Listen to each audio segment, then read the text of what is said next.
D'ici 3 ans, la taxe d'habitation devrait disparaître pour 80% des Français. La ville de Toulouse est la troisième commune de France la plus touchée par cette réforme, avec un montant de taxes perdues de 80 millions d'euros par an. Jusqu'à présent, 15% des foyers fiscaux toulousains étaient exonérés. Le chiffre devrait passer à 76%. La plupart des habitants rencontrés dans les rues de la Ville Rose ne savaient pas encore à quelle sauce ils allaient être prochainement imposés.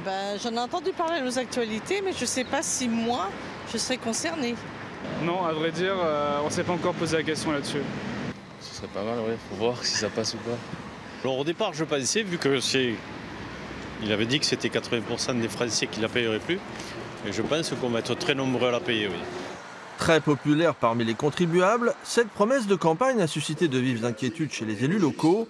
Les municipalités craignent de perdre une partie de leurs recettes, une angoisse que ne partage pas le maire de Toulouse, Jean-Luc Moudin, qui est totalement rassuré par le dispositif de dégrèvement proposé par l'État.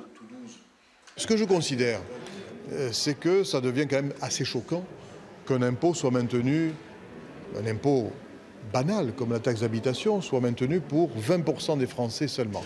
Et donc je trouverais normal que, quitte à supprimer cet impôt pour 80% des Français, on le supprime pour 100% des Français et qu'on invente avec l'État autre chose. Il faudrait alors doubler le montant de la compensation aux collectivités, car les 20% des ménages les plus riches représentent actuellement près de la moitié des recettes de cet impôt.